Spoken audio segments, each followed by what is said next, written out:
The following presentation was created by and for the students of Hoosick Falls. It's an overview of the water quality issues facing us and a series of student-proposed solutions. Good morning, everyone, and welcome to our assembly regarding the water crisis in our community. Before we get started today, I'd like to give a special thank you to Michael Hickey and Dr. Martinez for being here. Without your combined efforts in investigating this issue and then making this information known to the public, I don't know where we would be. We would still be drinking the poisoned water, so thank you very much. We are here as representatives of the student body to express our concerns and solutions to the issue. The adults have done a lot of talking, and now it's our turn.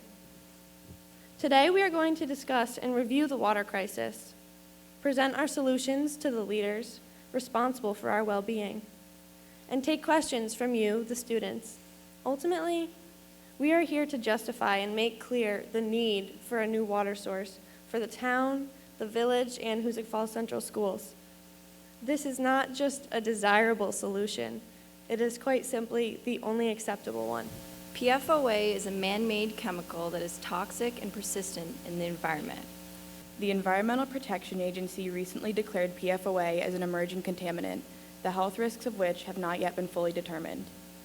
The EPA sets a recommendation of 400 parts per trillion of PFOA in water in order for it to be considered safe for drinking, although it is state mandated.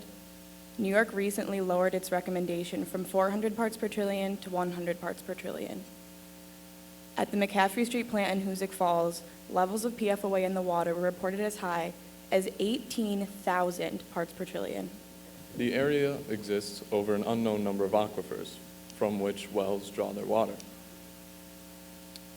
Now, the aquifers near the surface are the ones presumably contaminated, which is why some wells that go deeper are drawing cleaner water. But while we do not know how expansive each aquifer is, we do know that traditionally the rocks surrounding them are carbonate-based, which means that there are large pores that allow water to flow through, which means that the contamination will likely spread. This is a map of Hoosick Falls that outlines all of the wells that have been tested. The red dots are contaminated wells, green are clear. This is the St. Gobain plant on McCaffrey Street. It shows that all of the wells around it are contaminated, as well as the waterworks where the town water comes from. As you likely already know, Governor Cuomo recently declared the St. Gobain plant located on McCaffrey Street a state Superfund site. The money from the Superfund goes only to the remediation of the environment, or in other words, the cleanup and containment of the chemical plume that is affecting our water. We are requesting that the governor assist us, the students, in reaching our goal. The village and the school need unquestionably clean water from a new water source in order to feel safe again. To this day, no village officials have specifically told residents not to consume the water.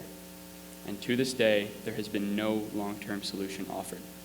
What we do not know and what we don't understand is why there is no viable permanent solution to this issue. We need an immediate solution, and we need an immediate plan. Governor Cuomo said, "We are taking immediate and aggressive actions to protect the health of Hoosick Falls residents, and that his administration is investigating this situation fully and will do whatever is necessary to ensure safe, clean drinking water for local residents." The answer is a new water source, and the time to do it is now. We want the security of our town back. We want to take a shower without worrying about how soon we should get out. We want to be able to wash off and eat off our dishes free from the threat of cancer. We want our parents to live long and healthy lives, and we want the option to one day come back, raising our own children in our hometown. This is not a selfish request. This is a moral imperative. Please just let our voice be heard. On April 1st of this year, the governor will present his budget to the New York State Legislature. We request that the governor includes funds in his 2016 budget to provide the people in the school of Hoosick Falls a new, clean water source. Governor, as our lobbyist, keep your promise.